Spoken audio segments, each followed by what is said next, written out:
तर तिकडे हिंगोलीच्या कळमनुरीमध्ये आदिवासी समाजाच्या वतीनं मोर्चा काढण्यात आला। बंजारा समाजाला एसटी प्रवर्गातून आरक्षण देऊ नका, एसटी आरक्षणामध्ये घुसखोरी थांबवावी अशी मागणी आता आदिवासी समाजानं केलेली आहे।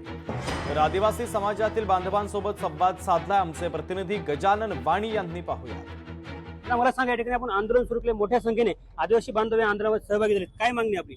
आमची मागणी अशी की हैदराबाद गॅजेटचा चुकीचा अर्थ काढून जर का कोणी आदिवासी आरक्षणावर दावा करत असेल, आदिवासीच्या ताटातला घास हिसकावून घेण्याचा प्रयत्न करत असेल तर ते कदापि आदिवासी समाज होऊ देणार नाही।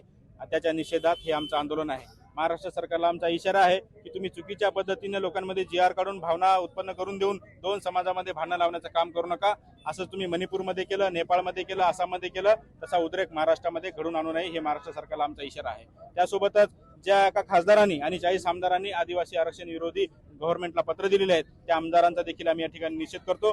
त्या आमदारांच्या मतदारसंघात आता आदिवासी समाजाच्या सभा झाल्याशिवाय राहणार नाही, त्यांना येत्या विधानसभेमध्ये आम्ही त्यांना धडा शिकवल्याशिवाय राहणार नाही। घटनेविरोधी आरक्षणाच्या विरोधी पत्रावर केला तर त्यांची आमदारकी आणि खासदारकी रद्द करण्याची याचिका आम्ही माननीय मुंबई उच्च न्यायालयामध्ये दाखल केल्याशिवाय आता माघार घेणार नाही। सरकारला आमचा इशारा हाच आहे की त्यांचा जे काही प्रश्न असेल ते त्यांना समजून घ्या, कारण ओबीसी मराठा जसं भांडण लावले आहे तसं तुम्ही आदिवासी बंजारा, आदिवासी धनगर, आदिवासी गोसाई, आदिवासी गोपाल समाज यांच्यामध्ये भांडण लावू नका। आणि अशा पद्धतीने जर तुम्ही करत असाल, जर आदिवासी समाज जर पेटला तर नेपाळमध्ये जशी परिस्थिती झाली तशी या महाराष्ट्रातील मंत्र्यांची परिस्थिती केल्याशिवाय आम्ही राहणार नाही।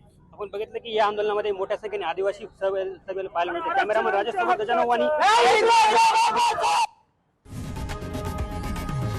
लोकशाही मराठी ऐका, पहा, जागरूक रहा।